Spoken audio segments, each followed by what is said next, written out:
అందరికీ. నేను ఒక యూట్యూబర్ చేసిన వీడియో నేను కూడా చూసి అక్కడికి వెళ్ళి విజిట్ చేసి అక్కడంతా కూడా చూసి నేను కూడా ఇలా అప్లోడ్ చేస్తాను అస్సలు అనుకోలేదండి.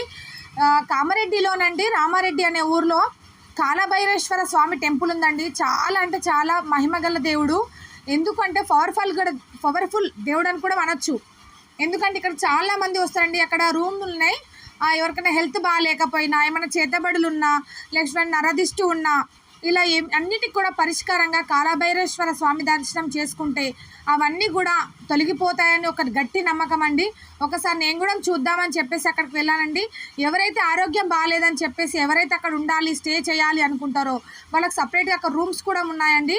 అక్కడ ఒక బావి కనిపిస్తుంది కదా, అక్కడ బావి నుంచి నీళ్లు చేదుకొని మనం స్నానం చేసి, అలాగే అక్కడ లోపల నాగదేవుడు ఉంటాడండి. అక్కడ నుంచి అయితే మనకు బిందెలు దొరుకుతాయి. అక్కడ బిందెల నుంచి నీళ్ళు తీసుకెళ్ళి కాలభైరేశ్వర స్వామికి అభిషేకం చేసి మనం తనని మొక్కితే, తన దర్శనం చేసుకుంటే మనకి ఏది ఉన్నా కానీ తొలగిపోతుందని ఒక గట్టి నమ్మకం అండి. ఇక్కడ అదొక విలేజ్ అండి. చుట్టూ కూడా ఇండ్లు ఉన్నాయి.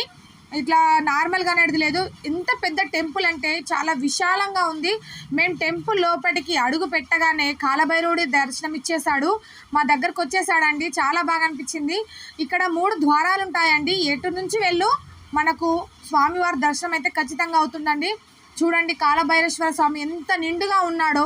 అక్కడ అలా అభిషేకం చేస్తూ తనని పట్టుకొని వేడుకుంటారండి. నరదిష్టి ఉన్నా, ఏమన్నా ఇంకా సంథింగ్ వేరే ఏమన్నా ఆరోగ్య కారణాలున్నా కానీ చాలా వరకు తొలగిపోతాయని ఒక నమ్మకం అండి. అలా కాకుండా అక్కడ లింగం ఉందండి. మన శివుడు కూడా ఉన్నాడు, వినాయకుడు ఉన్నాడు, కుమారస్వామి ఉన్నాడు, నందీశ్వరుడు ఉన్నాడు. అక్కడ వాళ్ళకు కూడా అభిషేకం చేసి మనము పూజ కూడా చేసుకోవచ్చండి.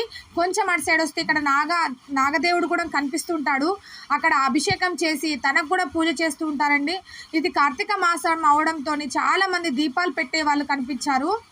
ఎంత బాగుందంటే మనము అక్కడ ఒక 4-5 అవర్స్ రిలాక్స్ అయ్యేదాము. అంటే ఇట్లా కూర్చుందాము, దేవుని సన్నిధిలో కూర్చొని అన్నీ మన కష్టాలన్నీ చెప్పేసుకుందాము అనడానికి మంచి ప్లేస్ అండి. చాలా అంటే చాలా బాగుందండి. ఆ చెట్టు చూడండి, గుడి పైన కూడా ఉందండి. మనకు చూస్తుంటే గుడి లోపలనే ఓన్లీ చెట్టు అనేది కనిపిస్తుంది. దాని ఒక్క ఆకు కూడా కనిపించదు, ఒక మండ కూడా కనిపించదండి. అన్నీ కూడా గుడి బయటనే, అంటే లోపల ఏమి కనిపించండి. బయటకు వెళ్ళిపోతే నా చెట్టు కనిపిస్తుంది. ఎంత విశాలంగా ఉంది చూడండి. అక్కడ హంగామా అనేది లేదు, ఏ డిస్టర్బెన్స్ లేదు, ప్రశాంతమైన ప్లేసు. మనం ఎంత రిలాక్స్గా కూర్చొని దేవుని సన్నిధిలో అన్నీ కూడా చెప్పేసుకుంటే ఆ కాలభైరవుని అండ దండ అన్నీ కూడా మన మీద ఉంటాయని చెప్పేసి నమ్మకం కొద్దీ వెళ్ళొచ్చండి. నేను వెళ్ళి చూసి వచ్చాను. చాలా బాగా, చాలా అంటే చాలా హ్యాపీగా అనిపించిందండి. మీరు కూడా వెళ్ళండి, చాలా బాగుంది.